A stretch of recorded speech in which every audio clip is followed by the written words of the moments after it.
Hey friends, and welcome back to our channel, or welcome if you're new here. So we talk a lot about how great Utah is and how much we love it here. And we're also very transparent about some of the cons of living in Utah. And one of those major cons is the air quality here in Utah, which we have mentioned quite a few times before. Yeah, so we actually did want to dive a little bit deeper into this issue because it is such a big one here in Utah. And in my personal opinion, it's really the worst thing about living in Utah. And I tell Kim all the time, right? I love living in Utah. And I always tell Kim, the one reason that would make me move outside of Utah would probably be these inversions and these bad air quality if that did continue, to get worse than it is now.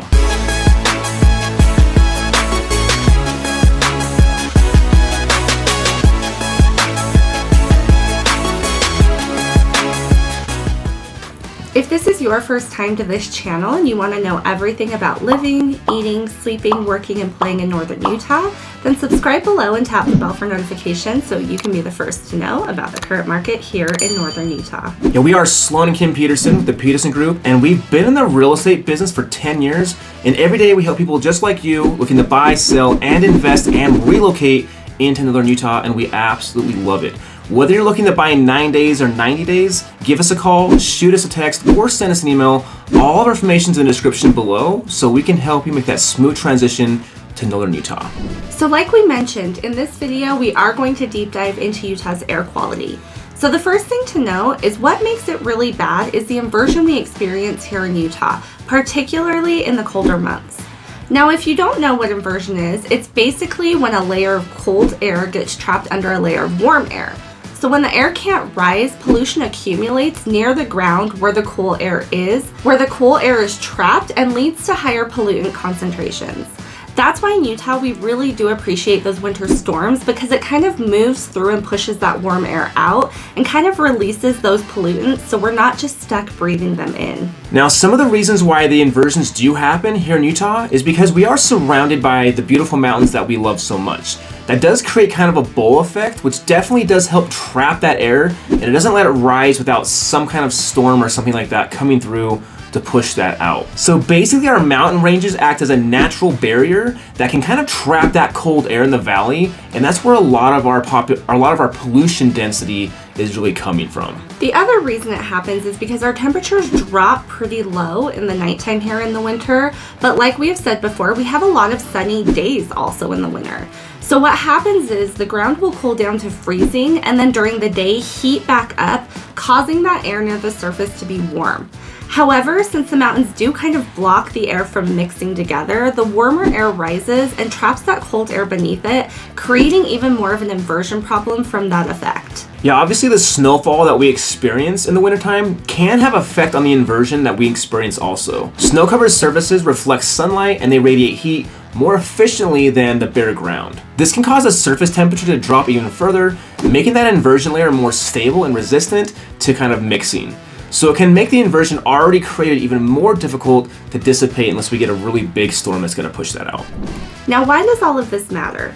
Well, obviously, if the inversion is trapping pollutants and making them more accessible to us breathing them in, then that is a huge problem, especially in Utah where we are ranked the 7th worst air quality in the country in the Salt Lake City area. Some of the causes of our pollutants are increasing population size and the traffic that's creating. 75% of the state's population live within a 100-mile stretch, which includes Weber, Davis, Salt Lake, and Utah counties.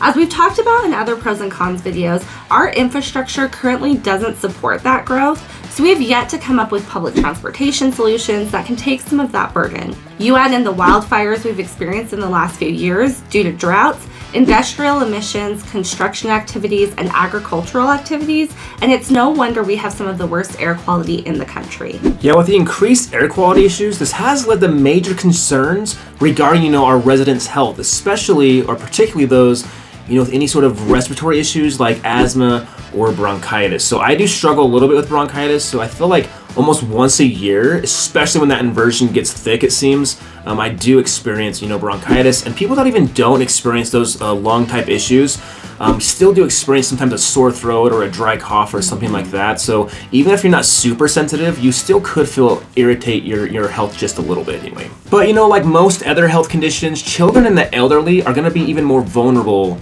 to experience those issues. Air quality issues are also becoming more commonly linked to cardiovascular issues, as well as issues with allergies and eye irritants. It's also been linked to increased mental health issues, particularly for those that are sensitive to environmental factors.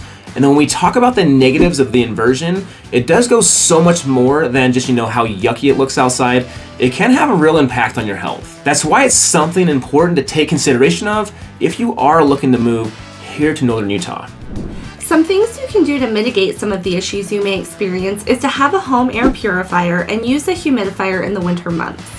Limit your exposure to outdoor activities and wear a mask when needed to limit how many pollutants you are exposing yourself to. Something I do because I do have sinus issues is I use a neti pot every day, and that has helped me immensely. Utah is taking this issue seriously, and it's always coming up with solutions for those air quality problems.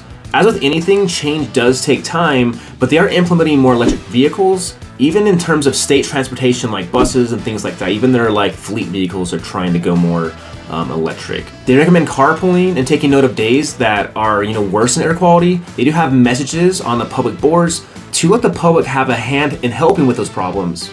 They've instituted the Green Bike program to encourage more people to take those alternative modes of transportation. They've limited the amount of days you can actually use wood-burning stoves to kind of help mitigate some of that pollution. Again, it's of course going to be a slow-moving process, but the government is moving towards solutions with things that it can control. With that being said, Utah is still an amazing place to live, and even though the inversion is one of the biggest cons of living in Utah, we still do enjoy living here and get out as much as possible, even during those winter months. You just gotta stay informed and do what you can to take precautions, especially if you have medical issues that might be exacerbated by the inversion and bad air quality.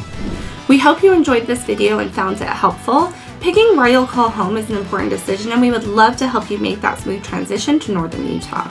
If you're looking to purchase in the Northern Utah area, we would love to help you out. Give us a call, shoot us a text, or send us an email. Until next time, we're keeping it real. Estate.